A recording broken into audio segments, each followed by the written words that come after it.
A very good afternoon, friends. मैं से स्वाति शर्मा.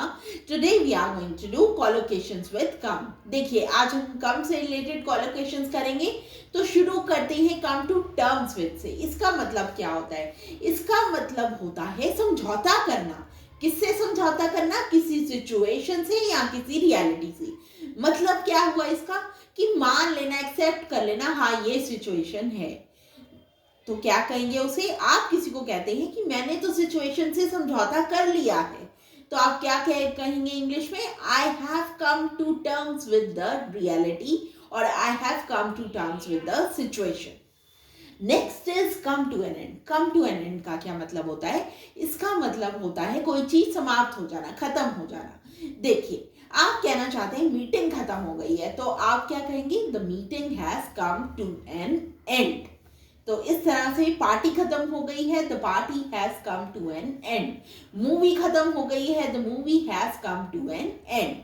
तो क्या होता है कम टू एन एंड? खत्म हो जाना.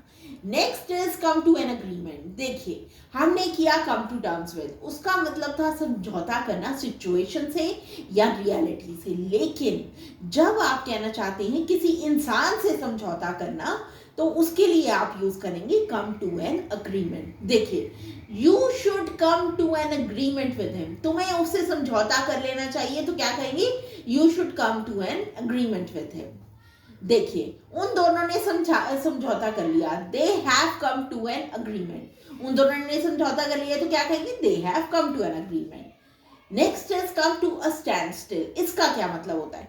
इसका मतलब होता है एकदम से झटके से रुक जाना. देखिए कार एकदम से रुक गई, तो आप क्या कहेंगे? The car came to a standstill. एकदम से रुक गई.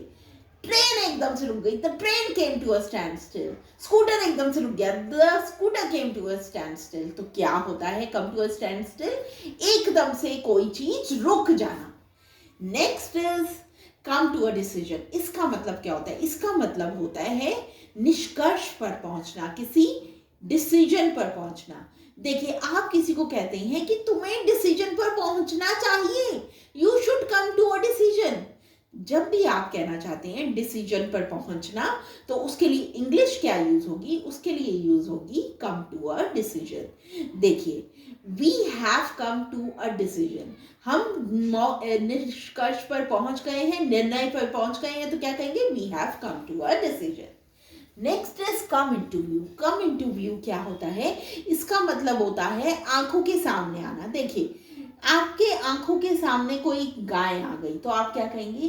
The cow came into view. वो हमारी आंखों के सामने आ गई. देखिए पंछी उड़ते हुए बहुत सुंदर लग रहे थे, वो हमारी आंखों के सामने आ गए. The birds were looking beautiful, they came into view. वो हमारी आंखों के सामने आ गए. Next is come early. Come early का मतलब क्या होता है? जल्दी आना. आप किसी को कहते हैं तुम्हें जल्दी आना है, यू शुड कम अर्ली, मतलब जल्दी आओ. Next is come direct. इसका मतलब क्या होता है? इसका मतलब होता है सीधा आओ. आपकी मदर आपको फोन करती है, वो कहती है ना इधर जाओ ना उधर जाओ, सीधा घर आओ. ये कहती हैं, हिंदी में हम कहते हैं सीधा घर आओ, या कहीं भी सीधा आओ, मतलब ऑफिस सीधा आओ या किसी भी जगह की बात हो रही है, सीधा वहां पर आओ. तो आप क्या कहेंगे? कम डायरेक्ट टू होम. इस तरह से. Next is come right back. इसका मतलब क्या होता है? इसका मतलब होता है तुरंत वापस आओ, जल्दी से वापस आओ. आप किसी को कहते हैं जल्दी वापस आओ, तो आप इंग्लिश में क्या कहेंगे? Please come right back. Next is come prepared. इसका क्या मतलब होता है? इसका मतलब होता है तैयारी के साथ आना. आप किसी को कहते हैं कि तैयारी करके आना, तो आप उसको इंग्लिश में क्या कहते हैं? You should come prepared. मतलब तैयारी करके आना, सारी तैयारी कर आना.